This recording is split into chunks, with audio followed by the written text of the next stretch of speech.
Indian government ने तीसरी बार एक लिस्ट इशू कर दी है जिसमें पबजी के साथ 118 और चाइनीज ऐप्स को बैन कर दिया गया है, जिसमें PUBG mobile lite, WeChat work और वी चैट रीडिंग के साथ 100 से अधिक और ऐप्स को बैन कर दिया है।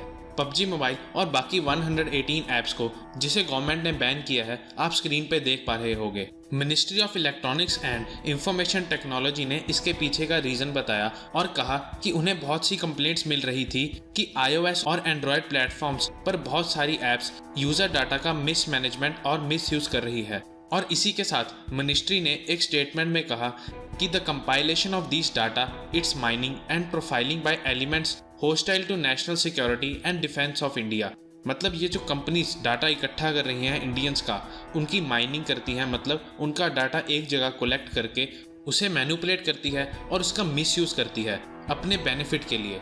और आज के ऑनलाइन वर्ल्ड में किसी भी कंपनी का सबसे बड़ा एसेट उसका डाटाबेस ही है। और साथ में मिनिस्ट्री ने कहा कि it is a matter of very deep and immediate concern which requires emergency measures. और इसी के चलते उन्होंने इमरजेंसी में इन सभी ऐप्स को बैन कर दिया है।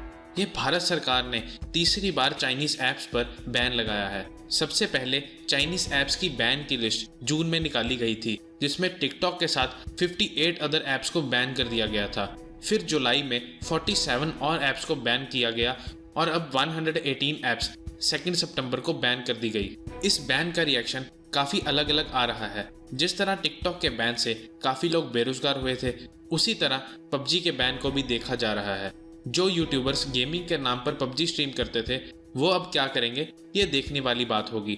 बाकी लगता है कि वर्ल्ड चाइनीज कंपनीज को लेकर काफ़ी कॉन्शियस हो चुका है, क्योंकि यूएस में भी माइक्रोसॉफ्ट टिकटॉक के बिजनेस को खरीदना चाहता है और अब इस खरीदारी की लिस्ट में वॉलमार्ट भी शामिल हो चुका है। और इन सब से बचने के लिए टिकटॉक के सीईओ ने भी अपनी रेजिग्नेशन दे दी थी।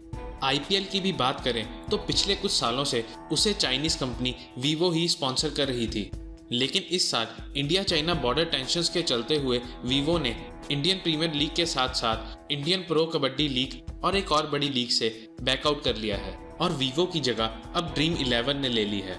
देखा जाए तो ये इंडियन डेवलपर्स और इंडियन कंपनीज के लिए एक बड़ी अपॉर्चुनिटी है और जैसे जैसे ये गेमिंग का ट्रेंड बढ़ता जा रहा है उसके हिसाब से इंडिया की खुद की भी पबजी या उससे भी बड़ी गेम्स होनी चाहिए।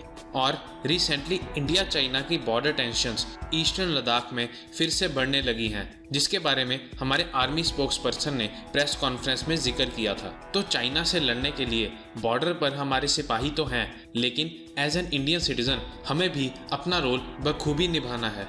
तो आप इस बैन और चमगादड़ चीन के बारे में क्या सोचते हैं कमेंट सेक्शन में ज़रूर बताना। हम हर कमेंट को पढ़ने की कोशिश करेंगे और ऐसे ही रीसेंट और लेटेस्ट अपडेट्स के लिए चैनल को सब्सक्राइब करके बेल आइकन ज़रूर दबाना, ताकि आप खुद को अपने मोबाइल फ़ोन्स की तरह ही अपडेट रख सको। Thank you for watching. जल्दी मिलते हैं अगली किसी वीडियो में।